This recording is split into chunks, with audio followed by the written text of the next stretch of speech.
Good evening, everybody. Welcome to episode 11 of the Fan Experience. I am your host, Mike Katos. Alongside me is my co-host, Rick Molina. Rick, how you doing tonight?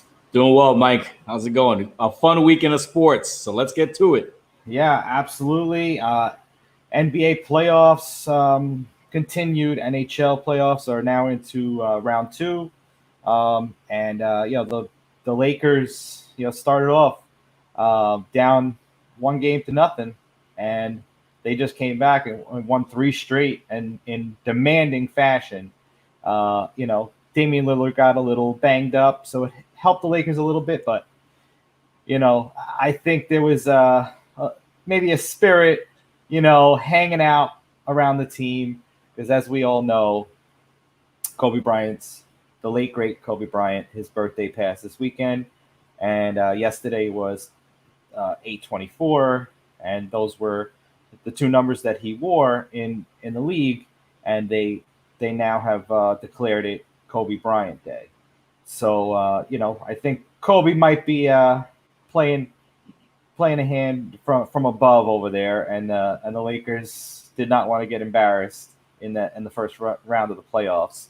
Um, and Kobe, it's been what 7 months now, and it's Yep. that was a tragic day, for Kobe, his daughter, and everyone else that was involved, and we truly lost one of the legends of the game, and it's still hard, 7 months later, Yep. but let's see if the Lakers can bring in a title and put it into his honor. And you mentioned to me about them renaming a street after him on the way to the Staples Center.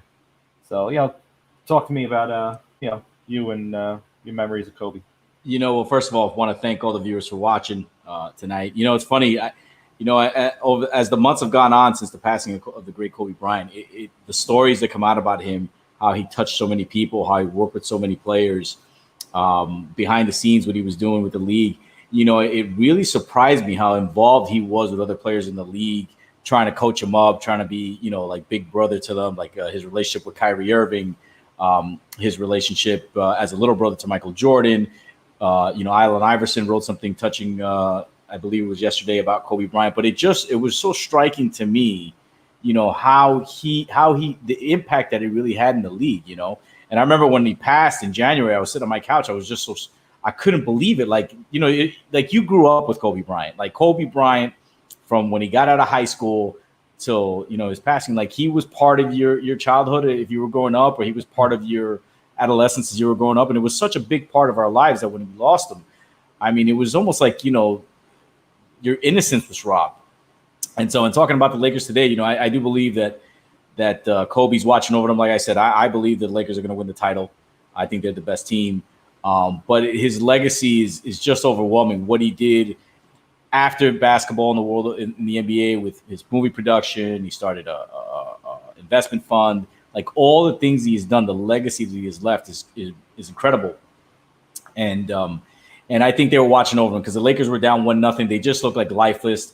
They looked like they were just, going through the motions, and something clicked in them, after that game one. And I don't know if it was Charles Barkley saying they were going to get swept, or, people thinking that, the Lakers just didn't have it in them to win the title. Like it seemed a little off, but something's clicked in them. And I think, with Kobe Bryant, they obviously on the 24th, and that I think they're going to win the title for him. I think they're going to win it for his family, for the Lakers.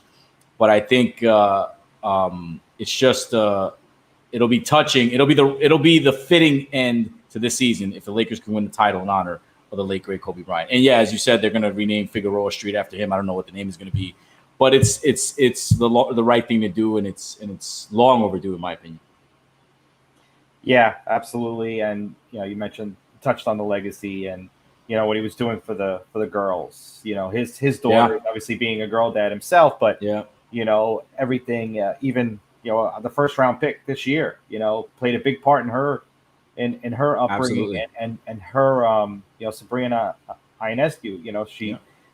She was learning from Kobe, and he had that that basketball program, the Mamba basketball program that his daughter was in, and tons of other amazing athletic girls, 3 of which unfortunately were on the chopper that day. Yeah. But that legacy is going to live on, and you just remember as a kid, like you're a little older than me, but like when we play schoolyard basketball, you take that shot and you yell Kobe, Yeah. That's just what you did back then, and certainly a heavy loss, and just wanted to touch on him, even though it's been 7 months, but No, absolutely. since his birthday just passed, Yeah. we gotta remember him for what he gave the game of basketball and a lot of other things. It wasn't just for basketball. There's a legacy all over the place that he left his fingerprints on, and thank you, Kobe, and thank you, rest Kobe. in peace to to Kobe, his daughter, and everyone else that was lost that day. And just to touch on that, what he left, the Mamba mentality, how it's become like this mantra now. Like everybody talks about their focus and their dedication, and they go back to Kobe and the Mamba mentality. And you've started to see over the few months the intensity and the work that this man put in to be great. Nothing would stop him. Nothing would be, no obstacle was big enough for him to just overcome and get to where he wanted to be. And I think, that's the lasting legacy of Kobe Bryant, that no matter what's in front of you, you can knock it down, you can overcome it. And as long as you focus, you can get to where you want to be. So like you said, the late great Kobe Bryant, thank you for everything you've done for us and the legacy you've left. Yeah, absolutely. The work ethic for sure. Yeah. Definitely leaves something to be admired. And, hopefully we learn a couple lessons from him, and, we all get better, what the Mamba mentality is, just to be better the next day than you were the day before. Exactly. So, that's his parting words there. So, let's touch on a little bit more of the NBA playoffs. So, Dallas is looking pretty good as well. Luka with that step back three. Ice cold step back three. It was it was a thing of beauty. Hey, maybe it was Kobe over there too, because it's the same. It's the same arena for everybody. So exactly. Yeah. He might be playing a factor on all of them. Yeah. What else we got? So NHL. NHL. The Islanders advance. Calling you out there, Scotty. Islanders. And they also, took game 1. We got a couple of series. We got the Bruins up 1-0. Golden Knights up 1-0 in the series, and Dallas Stars up 2-0. So, well underway here in round 2, and Islanders, won 4-0 last night. So that's it's pretty good. Scotty ain't getting a ring, but hey. You might get an Islanders Stanley Cup. Let's see if this could play out here. Well, listen, for New York, they think that'd be great if the Islanders can win a cup. And for Long Island as a whole, that area of New York has been starving for a championship. The Nassau Coliseum, obviously. For those of you who don't know New York, Nassau Coliseum is out in Eastern Long Island. It's out in Long Island, and it's an old venue. It's full of history, and the Islanders haven't had a winning season, haven't had a Stanley Cup since I think 1983. So we're talking almost 37 years. So if they can bring a championship to New York, especially a Stanley Cup title, I think that'd be great. I think it would be great for the community, because I think they're looking to build a new stadium over there, or a new arena over there, and they've just revitalized the area so well. So we wish the Islanders luck. Getting back to the NBA, what's funny, man? We look at the NBA, especially in the West. I don't think any of us saw Dallas coming. Like, we knew they got Porzingis, but he was kind of injured, right? Like, you had Luka and you had this great talent, but Boban, he's just a monster with the pick and roll over there. And, if it wasn't for these injuries, Porzingis getting hurt or getting kicked out in game 1, these injuries, like these sort of fluky things that are happening to him, you could look at Dallas as a serious contender for this title. They're playing the Clippers right now, and, I know the Clippers are favored, but look out for Dallas, man. They are looking really strong, and if they can get some momentum rolling and find a way to win this series, listen, I picked the Lakers, but I wouldn't want to play them. How do you match up with them? I don't know how you defend them, but I don't know. So it's going to be interesting what happens out west. Out east, obviously, the 76ers got bombed. They're gone. The Heat, obviously, the top team. Swept. Yeah, they swept. They're a top team out there. Celtics are tough. So it's going to be interesting as the next rounds come up. But for me, the eye opener was just the Mavericks and the firepower that they have over there. So it's going to be interesting to watch. Yeah, absolutely. I know Marky Mark is going to. Oh, 100%. Mark Cuban, we want you on the show. Just, Mark, if you can come on, just share quick 20 minutes with us. Quick shout out there. Yeah. All right. So, we talked about the Islanders and, bringing the title to New York. New York has lacked on titles for quite a bit now. But our next guest is a fan of a city that has won quite a few titles in the last couple of decades. He's backstage counting on his fingers. So let's bring him on. Right now we're bringing on Steve McGrath. He is the host of Beyond the Helmet podcast. Steve, how are you? What is up, gentlemen? I think you need me because all this talk about New York and maybe the Islanders making. I mean, you need a reality check, and I'm happy to provide it. Oh, is that well? Let's hear about that reality check because Boston Red Sox aren't looking good right now. The C's are a little iffy. All four teams every year in the playoffs. I mean, it's a little much. So every once in a while, you got to have someone just take a step back, relax, regroup. So you know what? This year, they're not carrying the load. We put it up. Patriots, don't worry about them. They're going to be there. So right now, concentrating on the two playoffs that are going on, I like my odds. I like the show. All right, fair enough. Got a ways to go. We'll see. Yeah. I'm not wearing any Red Sox gear, though. I can promise you that. Go ahead, Mike. I froze. Oh, yeah, you froze. Listen, I had to rock the Yankee hat. I had to put it on. Of course you did. So, you said that, you grew up pretty much from birth rooting for all the Boston teams. But, was there any moments that you experienced that were just like, iconic for, watching your Boston teams? I mean, was it 2004? For sure. So, I mean, born and raised in New England, literally Foxborough, Mass. I could throw a football a couple times and hit the stadium. I mean, that close. So that being said, I truly remember the first when it all came together, when it all started. I mean, I was always football first. So when I watched Patriots, this kid Tom Brady, the greatest show. I mean, that was amazing. I still remember that.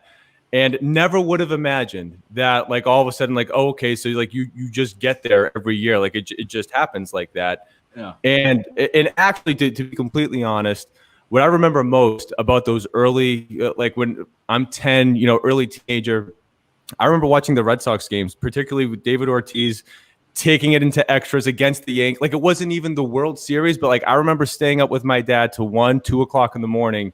And like, he's not a big sports guy, but like even he was kind of caught up in it. And like that more than anything for me kind of set the tone of like what sports could do at an early age. It didn't matter really the sport. It was what it did to the people that really cared about it. And I mean, I love competing and playing, but when you get on the fan side of it, I mean, like, how are you not hooked?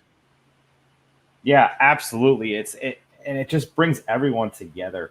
It's just this thing that takes on a life of its own when you're, especially at, place as iconic as Fenway Park. Like, you could just feel it when you walk into that place.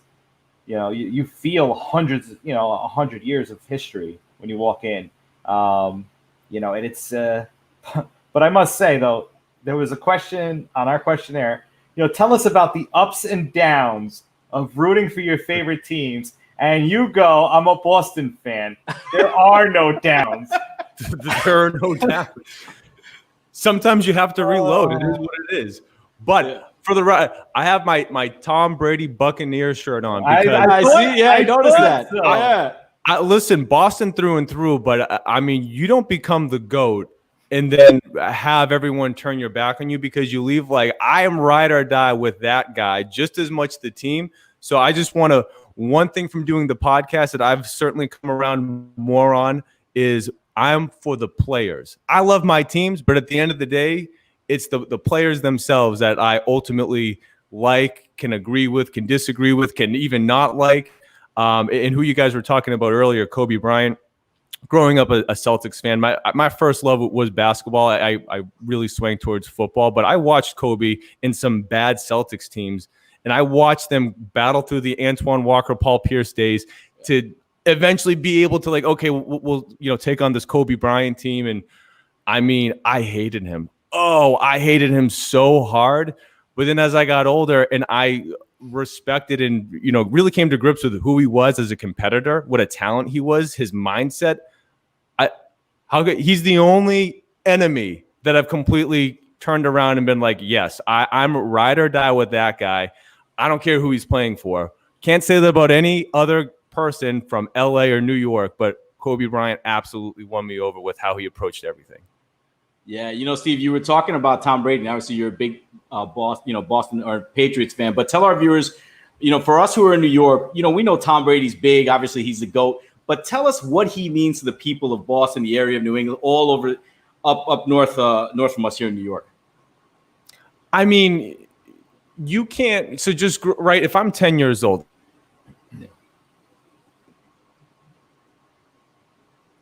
Freeze on you. Yeah. There he is. Okay. Oh, sorry about that.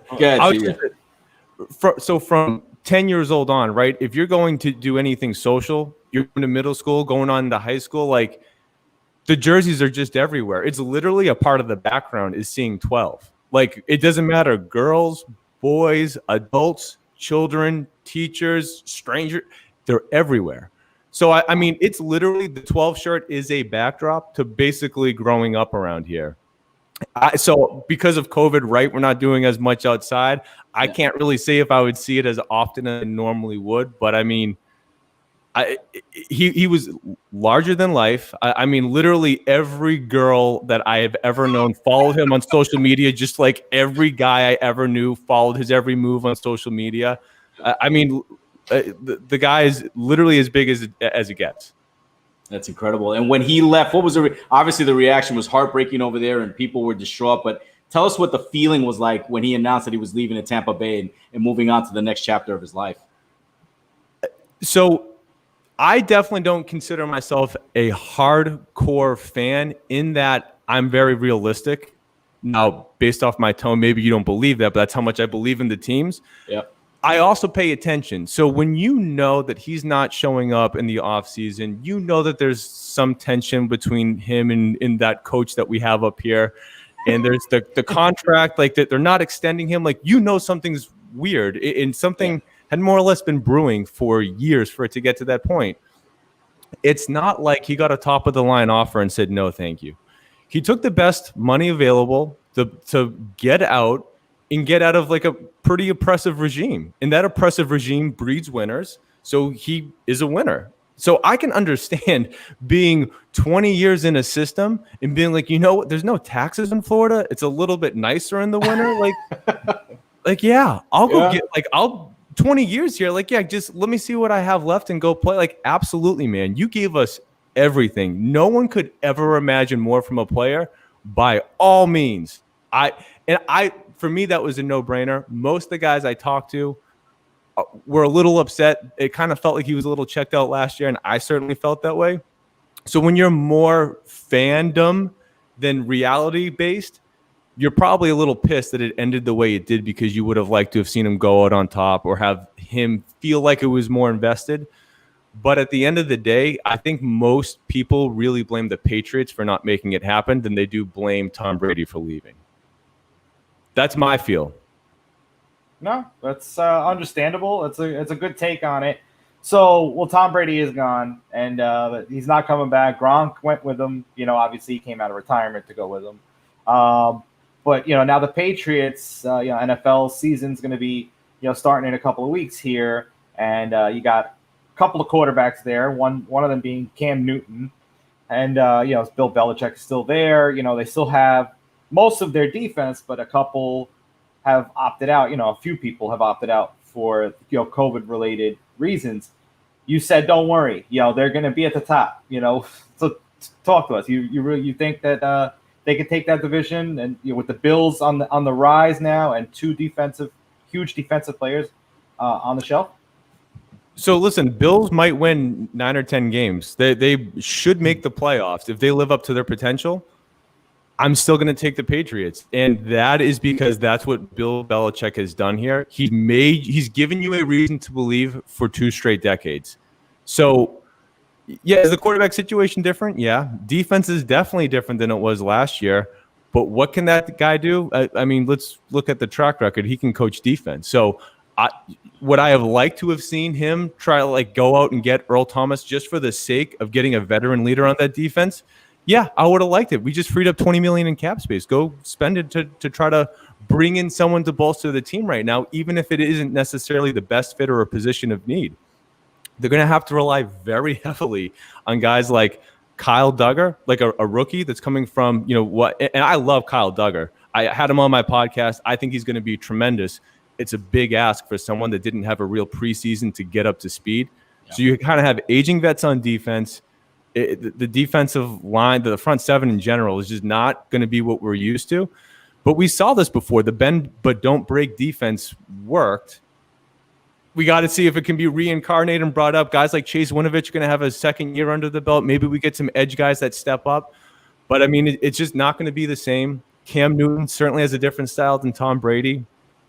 We've been running back by committee for a while, so that doesn't really change much. It's just, can a guy like N'Keal Harry step up? Does Julian Edelman still have enough juice while we're kind of figuring out what this new version of the Patriots offense can look like?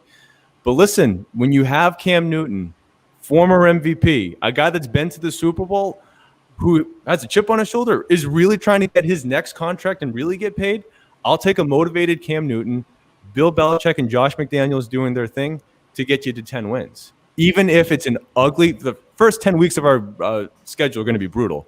It might be like a 5-5 start, but we don't really lose in November or December, so we'll be right there. I'm not guaranteeing to win the division. I basically am, but we'll be in the wild card worst case. Yeah. You sound like a Yankee fan in the 90s. But anyway, so yeah, we touched on the podcast. So Leo, let's just find out a little bit more about it. Is somebody over here from Victory Sports? That's right. Okay, so I guess that's one of your partners. So yeah, so talk to us about Victory. Let's start with Victory Sports and what it is. So Victory is really the brainchild of Chris Haddad, who I know through a mutual friend. The three of us run the platform together, but Chris really had this idea as a high school football coach of, what or why are my players limited to what I know or what their previous coaches know? Let's try to work to make a platform where anyone can learn football, the ins and outs, the rules, the offense, from the fundamentals. We're not trying to say, hey, man, this is how you run a 3-4 defense when you run a cover 2 and you want to blitz from the. Nope. Just get your bearings so that you can play the game. There's a lot of platforms out there that really will get into the high-level stuff. So we wanted to make sure that we had the fundamentals covered so that anyone from the casual fan to a young athlete that's just trying to get into it, let them be able to learn. Don't be limited by your coach.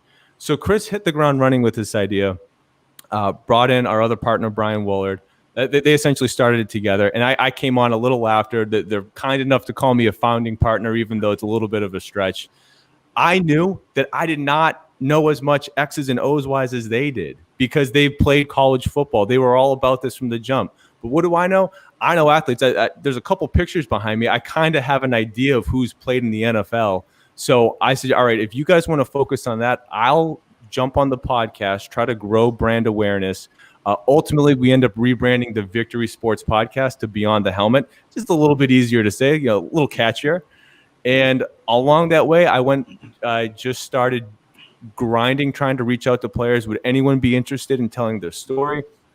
And we got guys immediately to jump on. So for just over 2 years now, I've had the incredible privilege of talking to over 130 NFL former players and coaches and sometimes some related professionals about their ride to success. How did they got there? What made them successful? What makes great teams?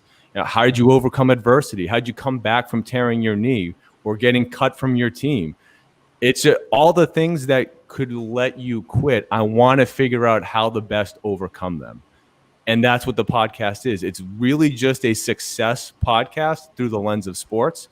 And it's been the most fulfilling thing I've done professionally. I can promise you that. No, that's awesome, Steve. What are some of the things you've learned about some of these players? Some of their stories, some of their adversity. Like, what are some of the things that you did not know before you started this podcast, and as you've spoken to over 130 players, that you were like, wow, I didn't know that, or that's not something that I would have thought of that they would have to deal with. So tell some of our viewers, what are some of the things that you uncovered as you interviewed these NFL players? Honestly, that they are so much more different than alike. It is actually insane to think that you would have two similar conversations just because two guys are athletes. I mean, and for the record, I have had Coach Jen Welter on. I've been able to interview one female former NFL coach. So I say guys, but it's guys plus one. Shout out to Dr. Welter. But I mean, these guys are as diverse in their backgrounds, their upbringings. Did they play multiple sports or not? Did they have to go to JUCO, which essentially means they weren't highly recruited to get that Division I scholarship, so they had to go to a junior college? If you ever watched Last Chance U, there's so many guys that have to go that route just for a shot for a team to afford them the chance for them to go pro. I mean, there's just no straight path to get to the NFL. So many guys have done it so many different ways, including Corey Jackson, who was a basketball player through college, ends up backdooring his way into the NFL. I mean, there's just such a tremendous amount of stories of how guys can get there. But just the path alone, I mean, how guys think about things, how hard they had to work versus how much was talent. It's no different than finding two strangers on the street and talking to them about how they view the world. They are that different. The fact that just no two guys can be put in the same, I want to say box, but I'll end this rant with saying these guys should never be put in a box as an athlete. It is almost down to a man. The sport is a thing that they did. Some chose to then get into broadcasting or coaching and be a lifer in that sport, but do not call them an athlete, because these guys are just as well-rounded as any individual that you'd find. They have all these other interests, and football provides a platform for them to then go do other things. And that's something that I really misconstrued as a fan, was that this is what you do. You are this player for this team, and I want you to go and die out on that field for me. When it's just like no, like you got to take a couple steps back. And that's really how my fandom is just as strong as ever, but it's definitely transformed into being a more neutral party as to how you look at the product on the field when you realize the human beings that are involved.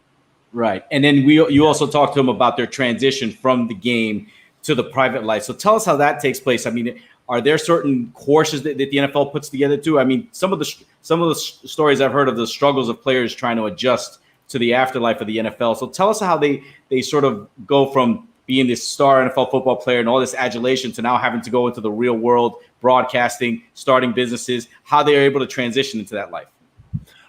I've been told over and over again that there's only so few that are the actual stars that don't need to worry about it. Like Rob Gronkowski would have been fine if he never played again. But love of the game, still young, he comes back. So many guys don't have that option. The game quits on you before you quit on the game is something that I've heard over and over again. So most of these guys get caught off guard. Most of these guys then go through a depression of sorts because it's an identity crisis. It's no, I'm a famous football. I get paid a lot of money. People know who I am. I can't just be this guy on the couch. I don't have a plan B. So while it doesn't happen to everyone, one thing for sure is that the NFL absolutely, through whether it's the Players Association, the NFL itself, there are things you can do while you're a pro to help get you ready. There's internships, externships. The NFL will set you up while you're playing so that you can get experience with other areas, completely separate from sports. But beyond that, they will help you work through not being an athlete anymore. But it's completely dependent on the player to reach out and get those resources. So some guys do, some guys don't. Some guys go through a really tough time. Some guys are like, thank God that's over. I'm so happy I don't have to put that helmet back on. I can't wait to do X. I got my degree in it way back when, and I'm good to go. it's just as varied as the stories these guys go through to actually playing on the stage. Yeah, I've heard a lot about that, and I have a couple of friends, colleagues that they're starting a company pretty much that helps college athletes that really don't make it to the big stage, and tries to figure out who they are and how they can move forward in a non-football world. And it's great that what they're doing. We'll have them on the podcast at some point.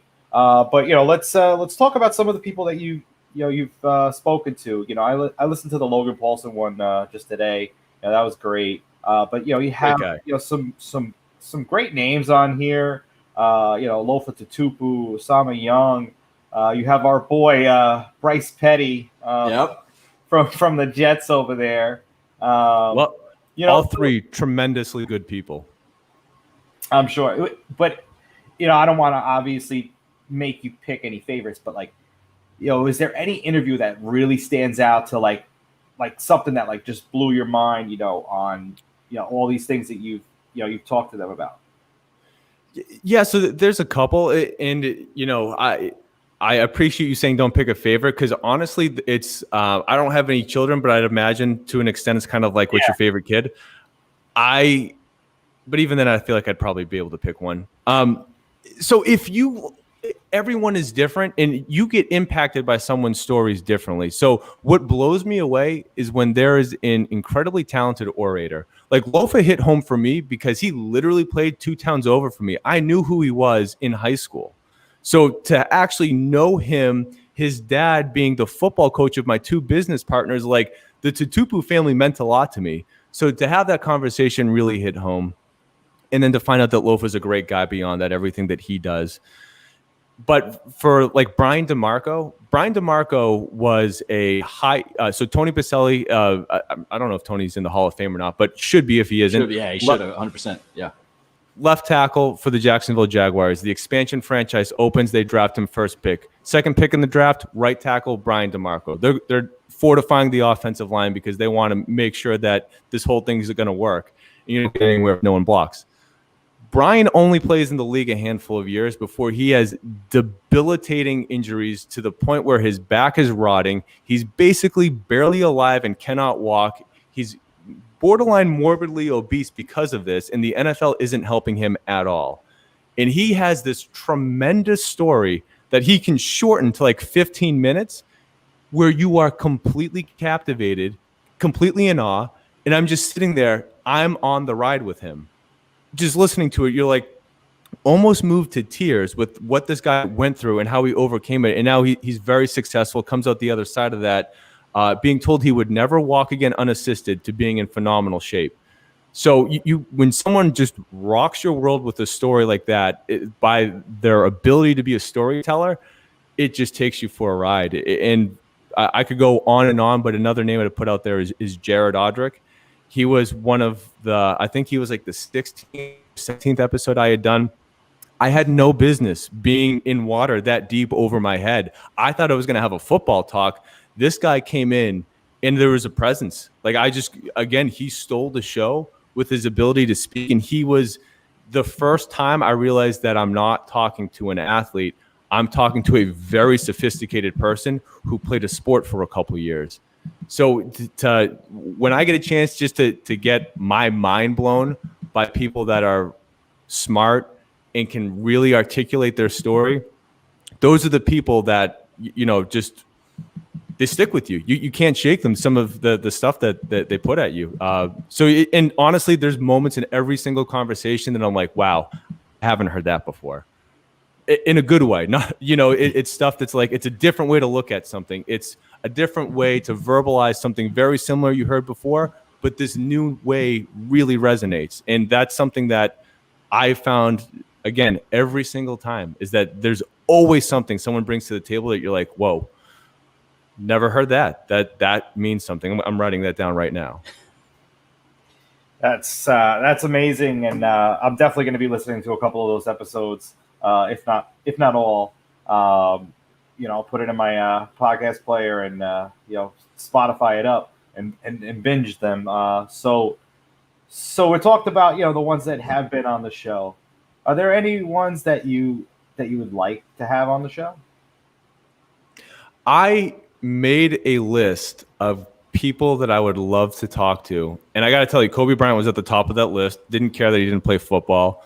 When you just look at who has the track record, the mindset, I need to get inside that guy. And I need to know how he thinks, how he wins so consistently, so at times makes it look so effortlessly that's the way that I work. But as I found, it's sometimes the guy that you hadn't heard of that has the best story. And so as time goes on, I care less about who I talk to, of course, within the realms of like, it has to be, what I'm looking for in terms of an athlete to have the type of show I want. But it's more about, can I bring the most out of my guest? Can I actually get them to open up and really share something that no one else would hear them say if they were just talking, regular sports update with or about whichever team. So I mean, that being said, it's still, I want to get people while they're still alive, which is a little morbid to say, but like I look at the oldest living Hall of Fame guys and I want them on my show first. That's how I approach it, because I want to get the stories before they're gone. I had the privilege of talking to Earl Christie, who played in Super Bowl III. I don't know how many times. Awesome. So I'm New York, right? Give it up for your Jets. I got a chance to talk to someone that played on that team with Joe Montana. Sorry, Joe Namath. And to get his actual perspective from the sideline for that game, like that's the type of stuff that I live for. To have Fred Biletnikoff on, it's like, well, you have an award named after you. You probably did something pretty good at receiver. That's what I want, the stories before they're gone. That's incredible. You spoke to Akeem Pence on your podcast, and it says the NFL doesn't care about its athletes. Is that a common theme in the league? I mean, is that a lot of thought that players have, that the NFL just doesn't care about them? They sort of use them 2-3 years, guys get hurt, and then they just kind of, throw them out of the league. I mean, is that a common belief within the league?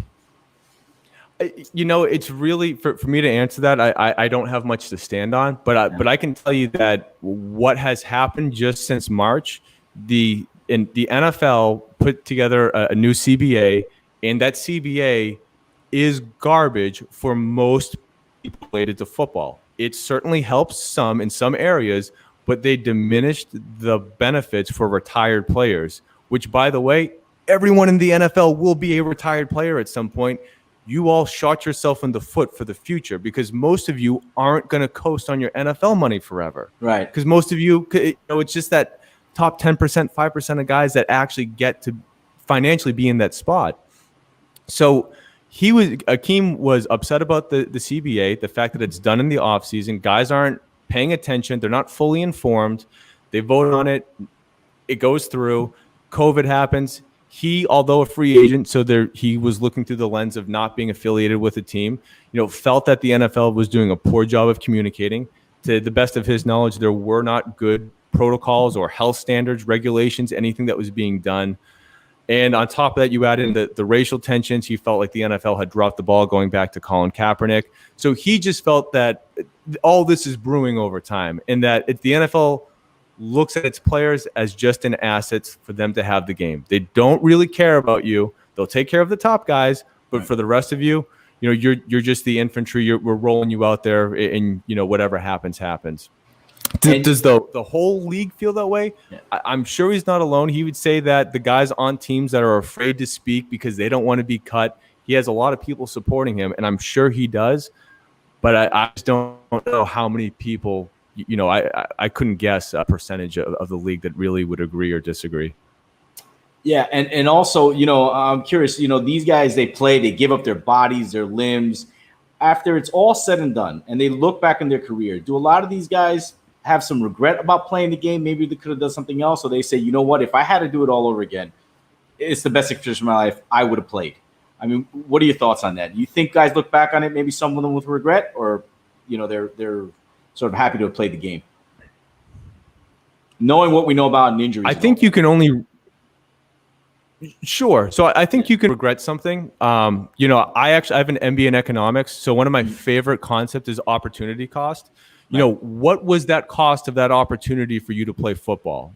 For a lot of guys, it was nothing. It was that or some regular job. And the chance to play a game for a living, hopefully make millions. For a lot of guys, it was a no-brainer. You really have to ask the guys that paid the largest physical toll if it was really worth it.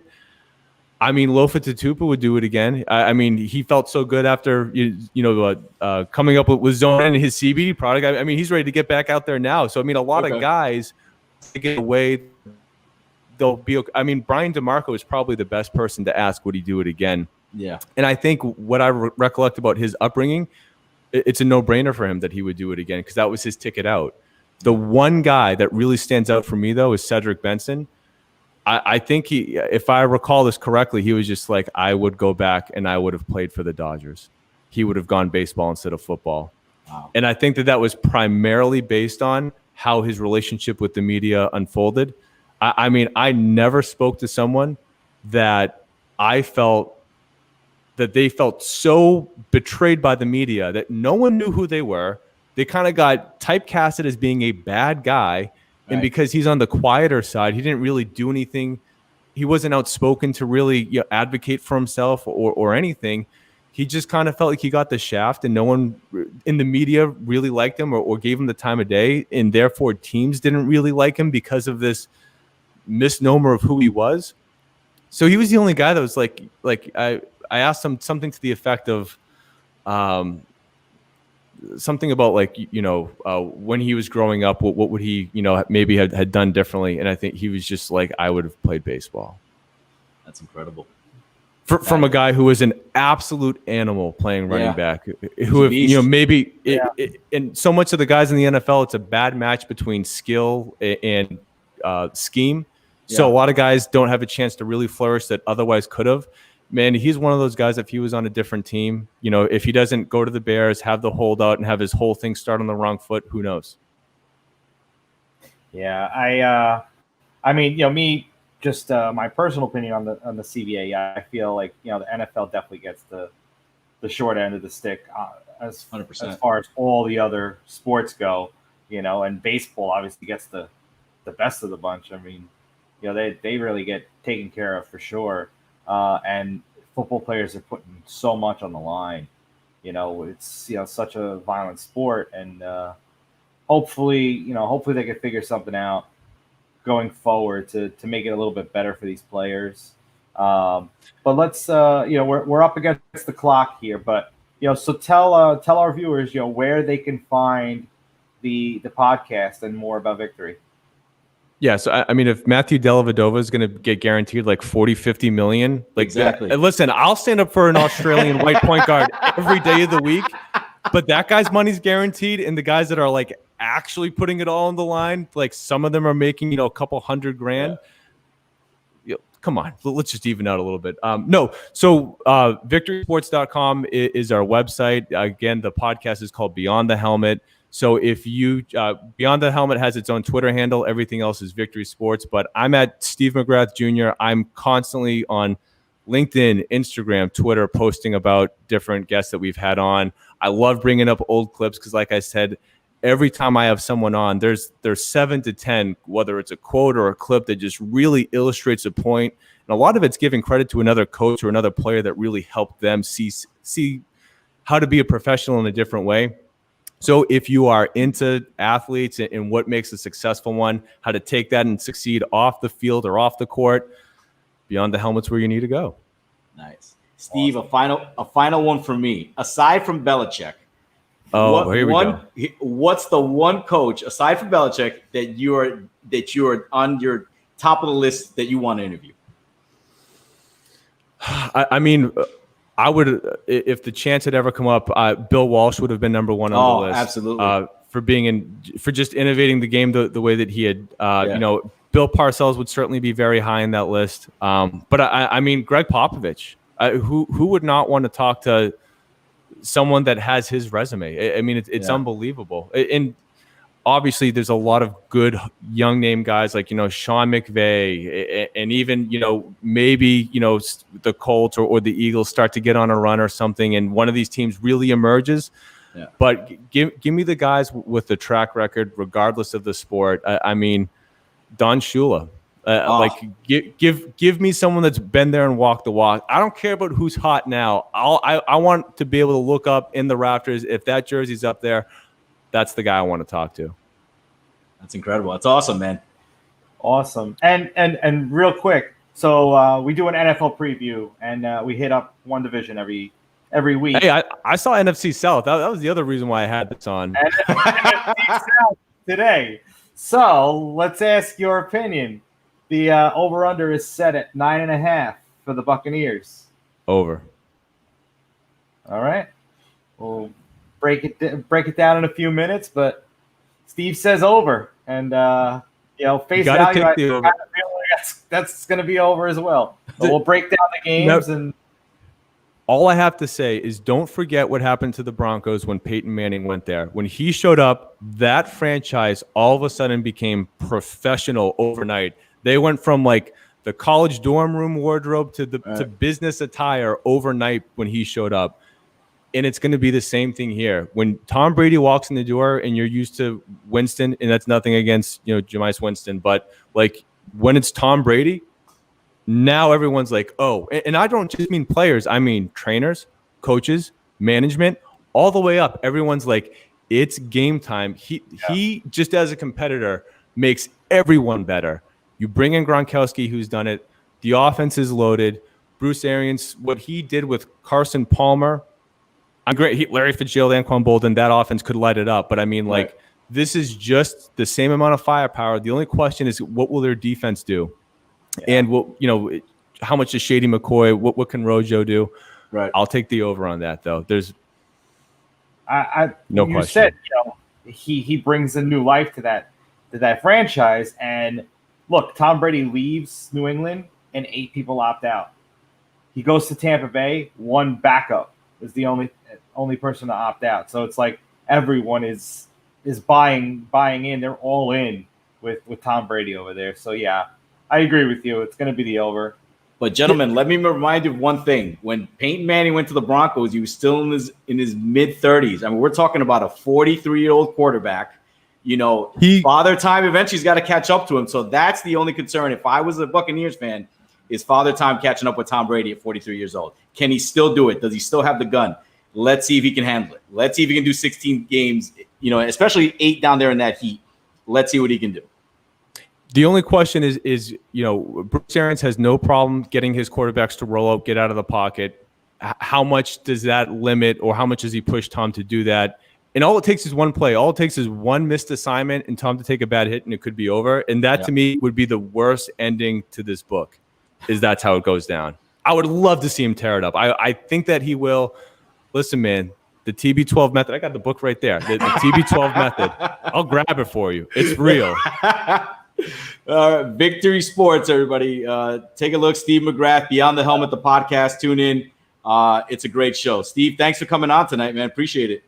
Thank you guys for having me. Thank you very much for coming on. Yeah, victorysports.com, Beyond the Helmet. Check them out, anywhere their podcasts are on. All right. Thanks a lot, Steve. Thanks, Steve. Have a good one. Thanks, guys. You too. Take it easy. Man, that was a great interview, man. That was awesome. Great interview. Absolutely. That guy, that's incredible. Yeah, it's some great interviews that he's had, and it's I'm definitely gonna start binging a little bit of them. But it's funny when he was talking about like Brian DeMarco, like, well, we don't see that. Like once they leave the game, how beat up these guys are, how battered their bodies are. Like those are the things that we don't see, and like the transition to the real world isn't easy for those guys. So it's good that. There's an avenue out there for them to tell their stories and share that with people, so people can see what it's really like. That it's not just cheers and hey, it's great or whatever. Like there's a real life after all that. I know it's it gets lost. You don't realize it from this side of the coin. It's at the end of the day they're still regular people. And that have gone through hell and back. Some of them. So. Yeah, it's crazy. So Well, I guess we can start with the Buccaneers for the NFC We can South. start with the Bucks. But I guess- so yeah, I mean, we mentioned Tom Brady's there, Gronk's there, LaShawn McCoy is there, Godwin, Evans are still there. They have a up and coming defense. Arians is the coach. So 9.5 as far as the over under. I feel like that's easy. But they started off at New Orleans. That's a loss. I think that's a loss. That's a loss. Then they got versus Carolina. I see them winning that one. So Yeah, that's 1-1. At Denver. I think we did. Did I give this one to Denver? I think we did because you like Denver. I like Denver. Yeah, man. 1-2. 1-2. Then they got versus the Chargers. That's a win. 2-2. At Chicago. Then we gave that to them. That's 3-3. 3-2. 3-2. I'm sorry. Yeah. It's a Thursday night game, but regardless, it's Brady. Right. First Green Bay. That's America's game of the week at home. I think we gave it to the Bucks. I believe so as well. So that's 4-2. At the Raiders. That's a travel, man. Sunday night, 8:20 traveling. I think we give it to the Raiders, right? I think we might have, yeah. So what do we got? 4-3. 3. At the Giants. Yeah. It's a Monday night. I have to give that to Brady. To Brady there. 5-3, right? Yeah. Wait. Versus New Orleans in Tampa Bay. I give that to Brady. Yep. And that was a Sunday nighter. It's a Sunday night as well. 6-3 at Carolina. At Carolina. Did we give this one to the Bucks? I think we did. I think we did. Yeah, they just Brady versus whoever they have at quarterback. Yeah, I'm going. Well, they got Teddy Bridgewater starting over there, right? Yeah. Yeah, I give it to that. So that's 7-3 right there, right? Yeah, 7-3. And if I recall, the Buccaneers' run defense was pretty stout last year. Yeah. So they could actually didn't they beat them last year? The Bucks beat Carolina, like really shut them down one right? And McCaffrey had I think 2 fantasy points, I think it was. Yeah, it was. I think it was one of his worst games, actually, right? Yeah. I recall that. So I think Arians might have their number a little bit. So that puts us at 7-3. So they need 3 more wins to hit the over. Then you got first the LA Rams at home. That's a Monday night. They got to travel. No. Tampa Bay. In Tampa Bay. That's what I'm saying. Yeah, the Rams got to travel. Oh, the Rams got to travel. Yeah. Yeah. Did we give that to the Bucks? I think we did. Yeah. Maybe. It's just late. It's starting to get late in the season, right before Thanksgiving. Yeah. The Rams are traveling. They're younger. I'll go with Brady. Okay. So that makes it 8-3. Then you got Mahomes coming to town. Yeah, that's a loss. They're not beating the Chiefs. 8-4. Then they got a bye week, so they'll be rested for versus Minnesota at Tampa Bay. I've given that to Brady. 9-3. 9-3. At Atlanta. 10-3. I say maybe they split the Atlanta games, but their last 2 out of 3. All right, so let's give them. So they're what are you going to give them? 11-5. They're beating Detroit. They got at Detroit, so they're beating them. Yeah. So what do we have? 9-3 after week 12. 10-3. 11-12. Yeah. 12-4. Yeah, 12-4. Yeah. 12-4. And you know what? None of them is really too much of a stretch. No. I think that's absolutely doable. And if they get 2 upsets, they're still hitting the over. Exactly. Like I said, my only concern is that Brady ages overnight, dude. No, of course. If Brady can't, and that that's with anything. When we're making these these predictions, you gotta assume that they're gonna be healthy for the majority of the season. Mm-hmm. So, but 12-4, 11-5 is a distinct possibility if everything plays out. Where do you want to go next? Let's go. You want to do Saints? Or you want to do Falcons? Yeah, let's go Falcons. So let's go the Falcons. Brady and Matt Ryan have a nice little history together. Yeah, exactly. 28-3. He still hasn't gotten over it. Oh no, the whole team hasn't. Yeah, that right. Organization. So they're home for Seattle. The Falcons are set at 7.5. I don't know that they make 7. So Seattle comes to town. That's a West-East matchup, but it's opening week. It's a lot more prep time. I think Seattle takes. Yeah, I'm with you. I like Seattle. So I got 0-1 at Dallas. 0-2. Gotta give that to Dallas. 0-2. Yeah. First Chicago, I give that to the Falcons. Yep, 1-2. 1-2 at Green Bay. 1-3. First Carolina in Atlanta, I could give them that one. 2-3. Okay. At Minnesota, 2-4. 4. Versus Detroit at home, 3-4. Yeah, I give that same. I'm with you. At Carolina, Carolina's winning that game. Thursday nighter. Yeah. 3-6. Versus Denver in Atlanta. I'm pretty sure we gave that to Denver. We gave it to Denver. Yeah, Denver's my sleeper. I gave that to Denver. 3-7. Then we got a bye week. Then they got at New Orleans. 3-8. 3-8. Raiders come to town. Did we give that to the Raiders? I think we gave it to the Falcons. All right, so we'll give it to the Falcons. 4-8. Yeah. Then New Orleans comes to town. I don't know. I don't see them splitting it. I just see New Orleans is just going to beat them. I think we gave that to New Orleans. All right, so we got 12 games, so that's 4-8, I believe. I think we were at 4-7 before. Then at the Chargers, Justin Herbert will be starting by then.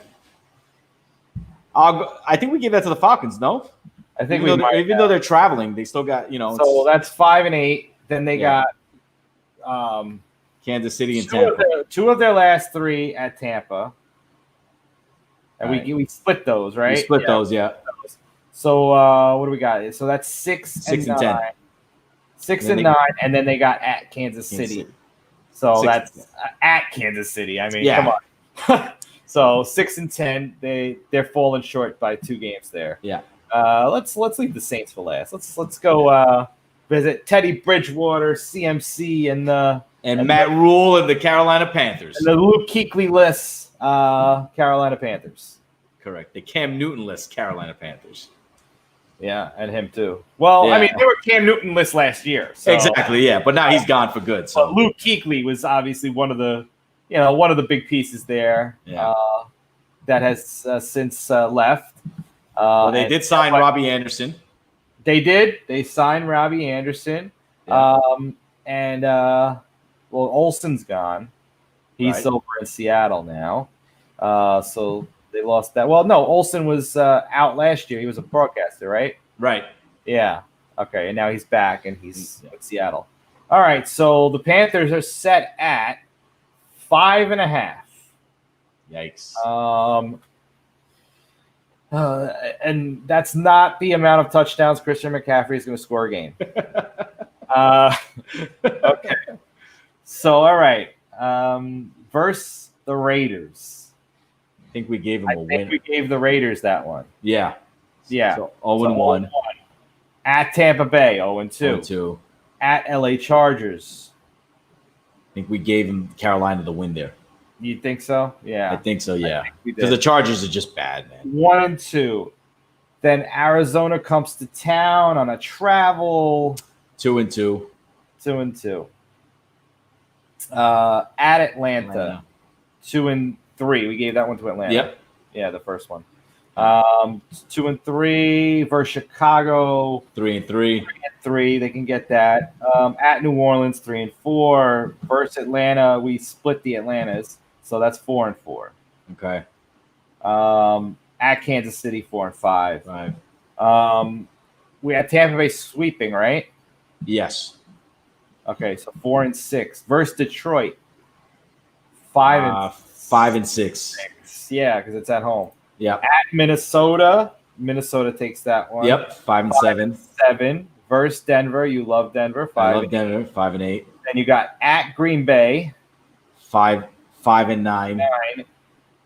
Then you got at Washington, and six and I think did we give that to? I don't know. I think I gave that one to Washington. Okay, so we'll go. So it has to win a couple of games.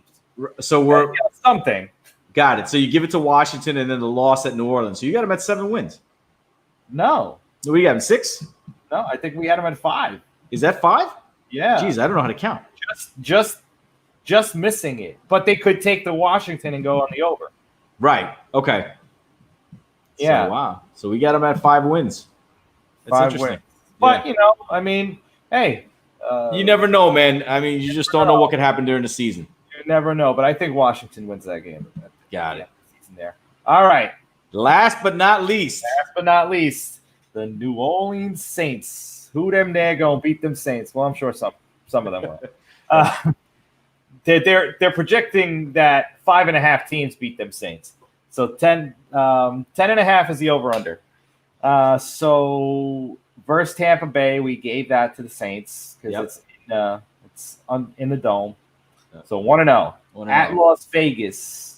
We gave that to the Saints, I believe. Yep, that's 2-0. No, versus Green Bay in the dome, 3-0. 3-0 at Detroit. Pretty sure we gave that to the Saints as well. 4-0 versus the Chargers. 5-0. Bye week. Then Carolina, we gave them that one. So 6-0. 6-0 at Chicago. I mean, America's game of the week. Yeah, but I think we gave that one to New Orleans, though. Did we? All right. 7-0. Yeah, and then their first loss comes at Tampa. Loss at Tampa, 7-1. Yeah. Versus San Fran. I think we gave that to the Niners, didn't we? Because they won it there last year, no? They did. They've been pretty good there. Yeah. 7-2. Home to Atlanta, 7-3. Atlanta, they gave 8-2. Sorry, yeah. 8-3. 8-3. Okay. No, 8-2. You're right. 8-2, yeah. At Denver. 4:00 game. 8-4. Denver's gonna win that game. 8-3. 8-3. Oh, 8-3. I'm sorry. And then at Atlanta, did we have them splitting, or did we have? Yeah, we had them splitting. Splitting. Yeah. Okay. That's 8-4. Then at Philadelphia. I think we gave that to the Saints on the road. Okay. 9-4. Versus Kansas City in the dome. 9-5. Yeah, but they take Minnesota in the dome. 10-5. 10-5. And then at Carolina. We gave that to the Saints, I believe. So 11-5. Splitting. 11-5. Yeah, it's right there. It's right there. It's gonna be close. It's gonna be interesting, man. The only one that comfortably hit their over was the Buccaneers. Right, exactly. But it's gonna be interesting, man, because those two competing for the NFC South. I could see. Listen, I could see it. The Saints winning that division easily, man. I mean, I really could. I mean, a couple of games here and there, and the Buccaneers having some stumbles. I could see them winning that division. It kind of stinks that I mean, it's great that Breeze and Brady match up week 1. Yeah. But their last game against Tampa Bay is week 9. Like, it would have been nicer to have it a little later in the season. With the Saints. Obviously, they didn't know about Tom Brady going there because the schedule was out well in advance. Yeah. Or else they would have done something like that. But yeah, so it's an interesting division, and let's see how it plays out. Yeah, and they have in that division Matt Ryan, Tom Brady, Drew Brees, 3 of the oldest quarterbacks in the league are in that division, which is just pretty incredible, man. Just their durability. So 20,000 yards thrown in that division. It's incredible. It's incredible. I can't wait to see it, man. I'm just wondering if eventually, like I've been saying all show, with the age factor, also with Breeze, if it catches up to him. Yeah. No, of course, but that's with anything. Yeah. I mean, no matter what, but that they protect Brady. Yeah, they're going to keep him standing up, but it's going to be a shootout every game, man. I see 30, 40 points a game with these teams, man. They're just going to fling it all over the field. It's going to be great. That's going to be fun for fantasy, let me tell you. I got to make sure I have some Saints and Buccaneers in my lineup. There you go. Yeah. I got my draft on Sunday. All right. And for those of you that don't know, back-to-back champ, and it was Rick just decided to take a year off. I had to take a year off. He couldn't stand seeing me win all the time. Yeah, he has the belt up on his mantle over there. I can't stand seeing that. It's right above my head right now. Yeah. So, yeah. I had to take a sabbatical, folks, but don't worry. Yeah, he'll be back stronger than ever. Exactly. Next time. So let's hit on some news and notes. We were talking about football, so we can't discount what happened with the Lions practice today. They canceled to protest the shooting of a young man that it was yesterday was shot in police related shooting, and they wanted to protest it, and they canceled their practice. And I heard that the man is now paralyzed, and the prayers go out to him and his family, and the story is still developing, and when we know more, we could share it. Yeah, it's such a tragic story, man. And I think a lot of these guys are torn between playing and doing their job, and at the same time trying to be part of the community and helping, and try to lend their voices to see what they can do to sort of help. And I just think that the Lions, and I think this is going to be something that's going to reverberate throughout not just the NFL, but the Major League Baseball. Obviously, you see it in the NBA. The Raptors and the Celtics are talking about boycotting game one of the second round of the NBA. And so it's just it's a tragic scene. But listen, these guys have a voice.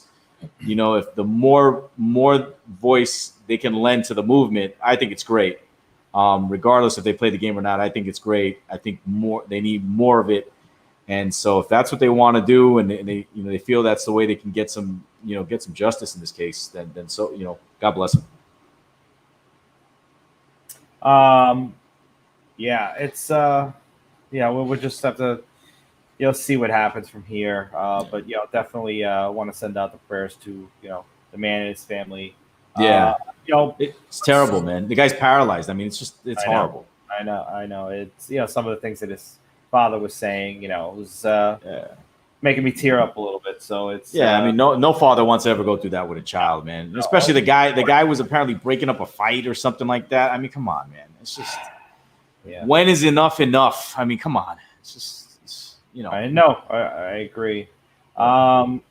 So we did have some good news coming out of the NFL. However, over the weekend, they administered 58,000 COVID tests. There were some false positives, but when they cleared up that little mishap, out of the 58,000, 26,000 plus were players, right? And there were 6 positive tests, 0 were players. So the other 6, probably coaches, game day staff, what have you. Yeah. But obviously, that big of a number being tested and only 6 positives, it bodes well for a season to be played and in full. So hopefully everyone could stay in their metaphorical bubbles. They don't have real ones. Where's Jake Gyllenhaal when you need him? But you know what it says? That the players are doing the right thing. They're not going out. They're not doing anything that they shouldn't be doing. That they're focused on the game. They're focused on what they have to do. So that's a good sign for the league that these guys are doing the right thing. So, and I think we're going to have a full 16-game season, playoffs, and Super Bowl when it's all said and done. So this is good news, man. The more positive news, the better. Yeah, it's certainly great news. What else do we have to touch on? For all you soccer fans out there, Leo Messi has informed Barcelona, a team that he's played for since he was pretty much a child, that he wants to leave the team. That is big news in the world of soccer. I know in Spain over there, there are fans outside the stadium wishing him well. I mean, look, nothing lasts forever, and Brady leaving the Patriots, and that's just a perfect example. And look, it's time. Maybe he wants to go to another team in Europe, where he can go and showcase his talents. But if that's what he wants to do, more power to him. But it's going to be a big blow to Barcelona. I mean, huge blow to them. I don't know how they recover from that. Yeah, it's I'm looking at it right now. It's crazy. It's kind of like Tom Brady leaving the New England Yeah, Patriots. it's exactly what it is. Let's be real. So let's see how it plays out and things like that. But it's certainly a culture shock, to say the least. Especially for everyone out there. So MLB trade deadline is coming up. Um, Next Monday. You see anybody making any moves? I don't. I mean, the Yankees might be in the business of making some moves, but I don't know, man. The Yankees have had half their team on the DL half this season. Yeah. Some Red Sox, I would say, are going to probably, hit the trade market. Hit the trade market. Red Sox is just trying to restart. They're trying to. They're trying to play like it's 1918, or what was it? What was the year that they traded Babe Ruth? Yeah, they're trying to 1918. I think. No, I think it was 1912. It was the same year the Titanic. No, 1921 or something like that. No, I think it was 1912. The same year the Titanic sank. Is that when they traded him? Sure. I remember that in Fever Pitch, the one guy said, when Babe Ruth was traded, the same year Titanic sank.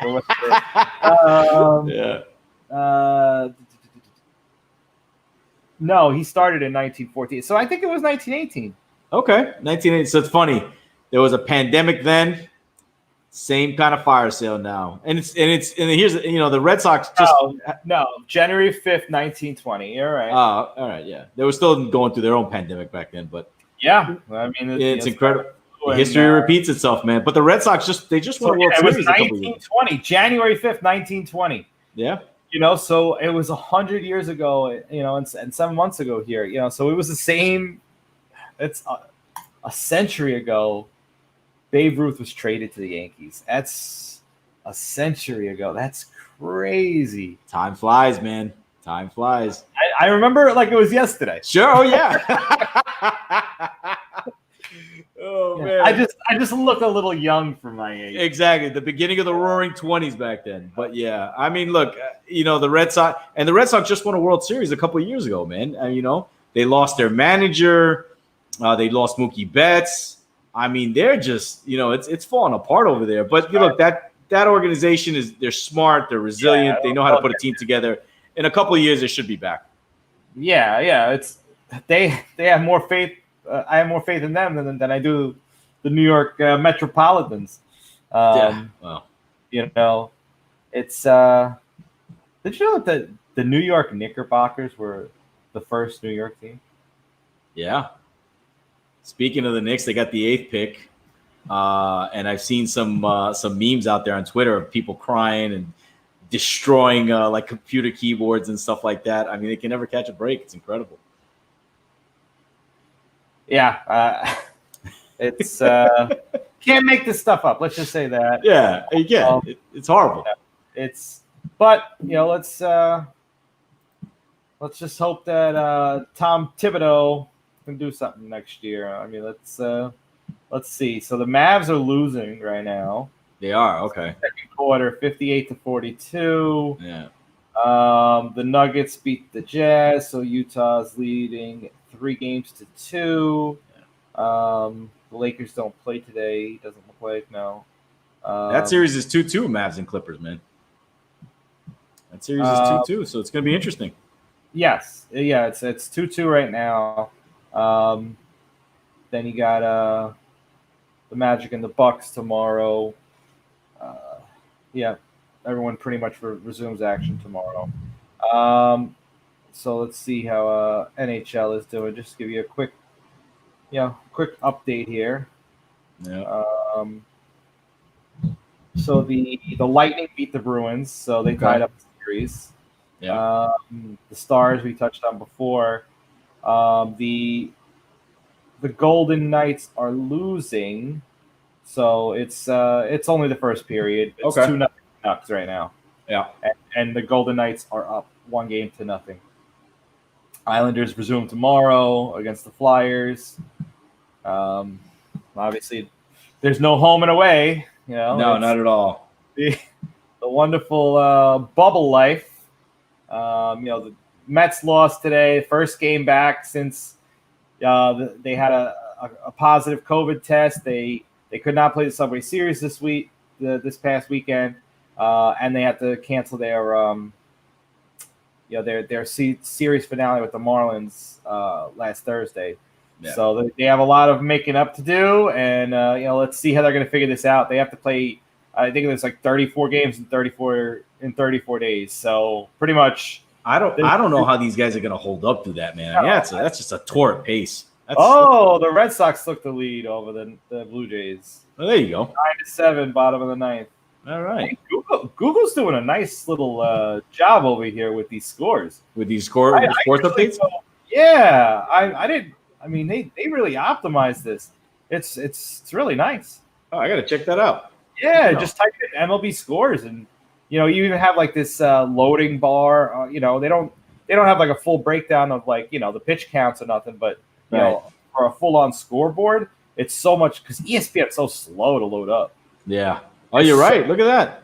There's so much going on in the back end for ESPN that it just it's so slow. And even MLB.com, NBA.com, leave it to Google to figure out a way to optimize everything, right? Hey, man, don't break them up. Let them be. Leave them alone. Let them be. No, they're good. All right. So what do we got? We have any other news and notes that we missed up? No, I think we're good for now. We're good. Good. We got another great guest lined up for Thursday night, and we're gonna hit the AFC South. A lot of changes over there from last year. DeAndre Hopkins is not in the not on the Texans anymore. He's gone west. Mr. Rivers is with Indianapolis right now. Phillip Rivers is Indianapolis Colt. David Johnson joined the Houston Texans. And it's a lot of Brandon Cooks went over to the Texans. Right. A lot of big changes. Obviously DeAndre Hopkins and Phillip Rivers being the biggest changes of that division. Gardner Minshew still over there in Jacksonville. Yeah. Ryan Tannehill. Titans have pretty much stayed status quo, right? Yeah. Hey, listen, at the end of the day, the king still rules over there. Man by the name of Derrick Henry. The king rules. King Henry, that's his domain. I like we did forget one. What's that? Earl Thomas was cut by the Baltimore Ravens. Yeah. I mean, you can't be brawling in a practice and fighting people with the issues he's had in the offseason. And it wasn't just the coaches who wanted to get rid of him. I mean, the team council that they have set up there, they're like, yo, we're done with this guy. And since he's left Seattle, he's just had a sort of, I don't know if it's a downfall, so much stuff has gone wrong with him that I think he's like Antonio Brown needs to take some time away from the game. But I guess he'll probably end up at Dallas and continue playing there. Or like Stevie was saying, if Belichick, does what Belichick does and brings him over to New England, that wouldn't surprise me either. I don't know. I don't know if he matches with the New England culture, but he did bring in Brown. But I feel like Belichick doesn't really have the patience for stuff like that. Listen, the culture there is about winning. I mean, Belichick brought in Randy Moss. He brought in Corey Dillon. I mean, he brings in these guys who have issues outside, but once he brings them in there and they get them in that locker room and they get them in that environment, man, these guys change. They just become different players. Yeah, you're right. No, but what brought up Earl Thomas was I saw a meme saying that Earl Thomas should go play fullback for the Titans. Oh, I saw that one. Yeah. That's another thing. I mean, he got humiliated last year in the playoffs. I mean, the guy just had a rough few months, man. Yeah. So I mean, all right. Our viewers have gone to bed. So that's all right. So until next time, Thursday night, 9 p.m. Eastern. We're gonna be live again on YouTube and Facebook. Please view the descriptions below or above, depending on where you're watching. and contact our boy Steve McGrath, go check out the podcast Beyond the Helmet. Hear from some great NFL players, current or former, and catch a few of those episodes. And if you want to learn a little bit more about the game, check out Victory Sports as well. All right. Yeah. For those of you who aren't too familiar with football, want to learn a little more, definitely check out Victory Sports. It's definitely the way to go. All right. Have a good night, everybody. Good night, everybody. Peace.